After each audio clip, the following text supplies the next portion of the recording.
এই মেডিসিনের যেটা করে সেটা ইমিউনিটি সিস্টেমটা ভালো আছে। তো কেমোটাও এখন তার সাথে সাথে চলছে। কেমো নেওয়ার পরে শরীরটা 2-4 দিন খারাপ থাকে, কিন্তু এই মেডিসিনটা చలాর সঙ্গে సঙ্গে మెడిసిన్টার జొన్న మొట్టమొదటి శరీరটা ঠিক থাকে। ఎప్పుడైతే కీమో స్టార్ట్ చేసినాం అనుకోండి సెకండ్ టైం ఈ పునర్జన్ మెడిసిన్ తీసుకుంటాం, కీమో స్టార్ట్ చేసినందాక వండర్ ఏంటంటే మా మమ్మీకి వామిటింగ్స్ కాలే, ఏ సైడ్ ఎఫెక్ట్స్।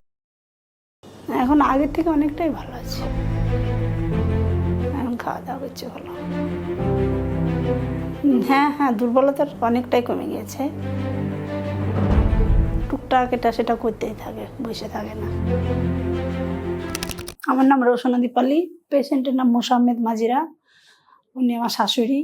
প্রথমে তো পেটে জল হয়েছিল, তারপরে তো আমরা নিয়ে এসেছিলাম মুকুন্দপুরে, ওখানে ক্যান্সার ধরা পড়লো, তারপর ওখানেই তারপর তো কেমো চললো, 19টা কেমো চলেছে।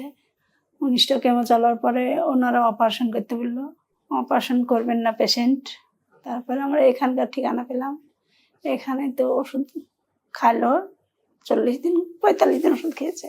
খাওয়ার পরে আছে একটু মোটামুটি, তবে গায়ে ব্যথা, মাজায় ব্যথা এইসবগুলো আছে, এখন একটু ভালোই আছে।